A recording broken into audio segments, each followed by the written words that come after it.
Et bonjour à tous, je tourne cette introduction au chaud parce qu'il fait monstrueusement froid dehors avant d'aller travailler. Mais aujourd'hui, on va s'attaquer au premier meuble ainsi qu'à la plomberie et peut-être même la pose des murs. En route donc pour aller créer le meuble qui va accueillir toute la partie pompe à pied et jerrycan. Je vais donc vous montrer comment je vais réaliser mon système d'eau dans le van. Et alors déjà l'avantage maintenant c'est que je peux travailler en lumière. Et ça quand même c'est pas mal. Alors j'aurai un jerrycan de 25 litres et un jerrycan de 20 litres pour les eaux usées. Donc ça sera les eaux propres et ça les eaux usées. Mon eau sera acheminée jusqu'au robinet par l'intermédiaire d'une pompe à pied qui sera donc ici. Et alors ce que je vais venir faire c'est, il y a une entrée où je vais relier un tuyau à ce jerrycan qui sera déclipsable pour aller remplir le jerrycan quand il sera vide.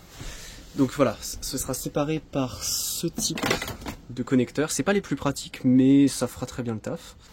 Ensuite, l'eau, elle partira là-dedans, elle sera pompée, puis envoyée dans ce tuyau qui l'amènera directement au robinet. Et donc, ça sortira par l'intermédiaire d'une pression. Et ce qui est bien, c'est que cette pompe, elle a vraiment un super rendement. Donc c'est vraiment de l'eau courante qui sort. Et ensuite, par l'intermédiaire d'un gros tuyau et d'un petit siphon aménagé, typhon, je sais plus, pour éviter les mauvaises odeurs, ça descendra directement là-dedans et ce sera pareil, déclipsable pour pouvoir aller le vider. En route donc pour faire tous ces branchements avec un timelapse.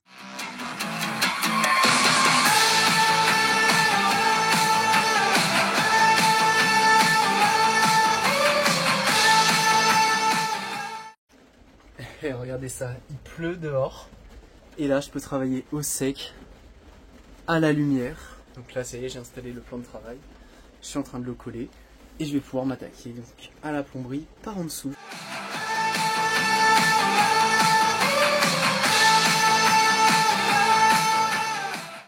Bon, et maintenant, la question que tout le monde se pose, est-ce que j'ai l'eau dans le van ?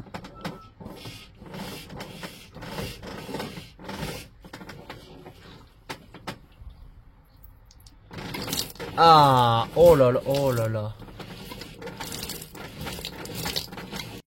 Et donc voici le système qui est fini, enfin qui marche, mais qui est pas tout à fait fini. Parce que j'aurai quelques modifs à faire, comme rajouter des colliers comme ceci, ici, ainsi que probablement prolonger un peu ce câble. Ok, après ne pas avoir trop filmé parce que je devenais quand même complètement fou, ça m'a pris beaucoup trop de temps et beaucoup trop de galères, j'ai fini d'installer ce mur et cette petite table absolument magnifique qui vient du coup, attendez, hop, tac, se sortir pour pouvoir, aïe, je me suis pris la boule d'attelage, pour pouvoir cuisiner dehors, avoir une petite table. C'est du costaud. Voilà, ça commence à prendre forme. Bon, outre le fait que ce soit plutôt l'enfer d'aménager un van en hiver, sous la pluie, quand il fait froid, moi je suis à l'intérieur, et là du coup, j'ai fait les deux emplacements pour les tiroirs. Donc on aura un tiroir ici, un tiroir là, et là une trappe qui viendra s'abaisser pour mettre des affaires jusque là. Donc c'est parti pour faire ça. Et donc du coup je vais poser des tiroirs à rails comme ceci. Par contre le fumier de vendeur à Leroy Merlin qui m'a dit que je devais prendre un pack par tringle de côté là, enfin un pack par rail, un pack c'était un rail, il m'en a fait acheter 4 ce fumier, alors que du coup j'en avais besoin que 2. Ah fumier, si je te retrouve. Si je le retrouve, je vais évidemment rien faire du tout, mais j'ai bien le seum. Si quelqu'un veut acheter de quoi faire des tiroirs. Ah, et puis dernier truc qu'on vous dit pas, c'est que c'est dur d'aménager un van. Je viens de passer 3 heures à scier la tête d'une vis. Enfin bref, c'est infernal. Mais c'est beaucoup de plaisir et c'est un investissement rentable, j'espère. Donc là, j'ai installé les différents rails qui vont venir accueillir les premiers tiroirs du haut. Je vais donc maintenant m'atteler à la fabrication de ces derniers tiroirs. Mesdames et messieurs, voici le premier tiroir. Donc il manque la porte, mais c'est parce qu'elle viendra plus tard.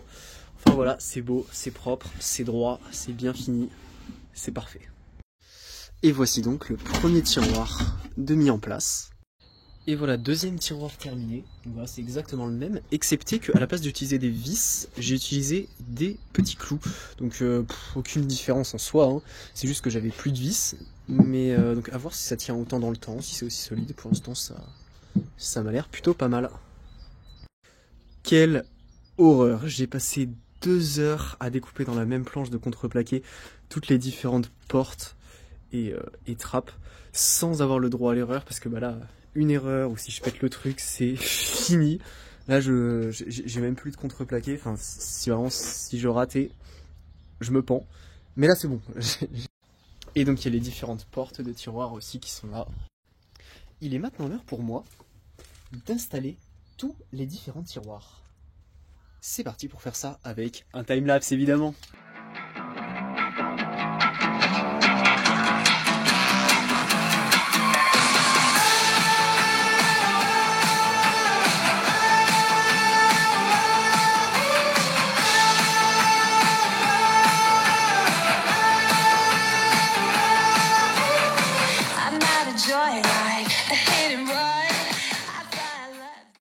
Et bien on dirait pas comme ça, mais faire un petit meuble comme ça de toit, ça prend très vite la demi-journée parce qu'il faut vraiment que tout soit précis, que tout soit clouté à la perfection. Là je suis en train de finir du coup les différentes barrières qui vont accueillir les élastiques pour pouvoir fermer le tout, enfin pour pouvoir approximativement fermer le tout, mais en tout cas c'est un joli petit meuble et que je fais justement uniquement avec les chutes des tiroirs. Il fait quoi lui là? Toujours à embêter les gens qui travaillent. Eh bien, mesdames et messieurs, voici l'avancée des travaux. Un vrai petit chez-soi qui est en train de se dessiner. Donc voilà, on a le meuble de plafond. Alors, ne vous inquiétez pas pour cette protubérance en bois. C'est tout simplement juste pour venir accueillir les lambris qui viendront faire le mur. Mais là, franchement, moi, je suis émerveillé. C'est magnifique. Et mesdames et messieurs, la prochaine étape, qui n'est pas des moindres, les murs. Et les murs de porte aussi. En route. Et ben c'est du bon boulot de fait. Hein. Et en plus, comme vous pouvez le constater par vos yeux ébahis, faites pas attention à l'eau de fuite. Hein. On est des gros porcs pour cuisiner, enfin pour construire. C'est du costaud! Mesdames et messieurs, c'est la dernière fois que vous voyez de l'Armaflex dans ce van.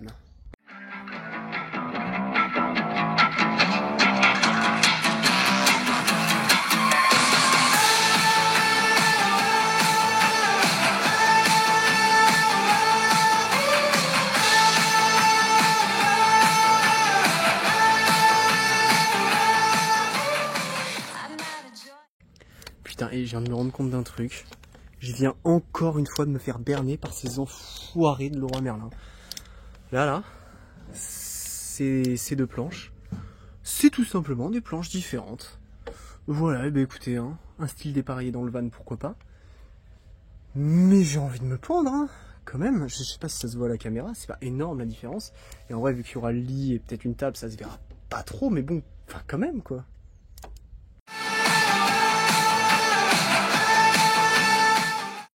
Bon voilà, du coup le premier mur est fini. Donc pareil, il restera une grosse baguette à mettre en haut pour les finitions.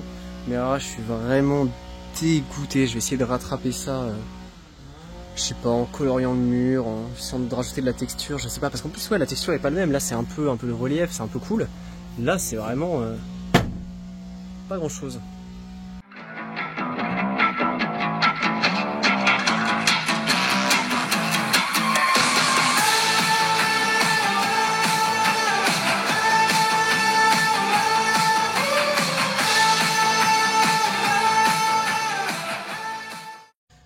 Bon, et bien c'est une bonne première chose de faite. Les 2 premiers murs sont faits.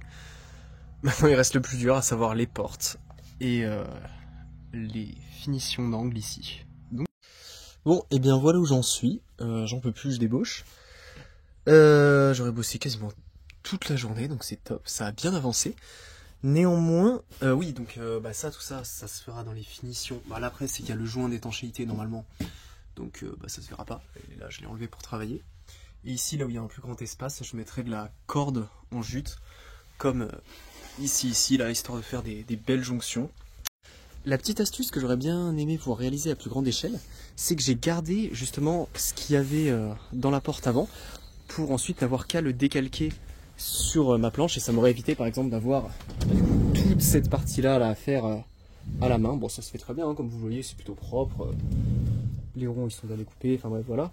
Mais voilà, c'est un gain de temps. Du coup, j'en ai qu'un, je n'ai pas pour l'autre porte malheureusement. Mais déjà, c'est plutôt pratique, rien que pour ça. Et voilà, une première porte de faite.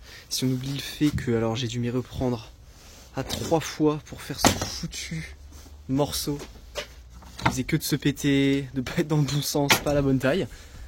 Tout s'est super bien passé, franchement ça rend nickel. Bon évidemment il faudra encore passer un coup de peinture ou alors mettre de la feutrine, je sais pas. Waouh! Ça commence à être une vraie petite maison. Aussi un truc que je viens de penser à faire, c'est que là j'ai démonté cette poignée de la porte pour mettre les palissades.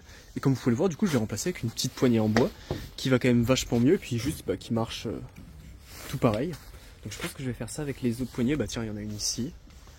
Je pense que je vais probablement faire pareil. Et puis et voilà maintenant la deuxième poignée moche qui est remplacée avec un beau contour de porte de fée. Donc bon, ça je suis obligé de la garder quand même, mais bon. C'est plutôt joli. Ça prend forme, ma foi. Et ben voilà, c'est une fin de vidéo. Une vidéo où beaucoup de progrès a été fait. Comme vous pouvez le voir, les murs ont avancé. Les portes sont habillées. Toutes les portes. Et là même j'ai fini par faire les différentes plaintes au sol. Donc certes il manque ces montants là que je vais probablement pas filmer. Et maintenant je vous donne rendez-vous dans la prochaine vidéo pour aménager ce petit coin. Car en effet la prochaine vidéo ce sera la construction du lit peigne. A très vite!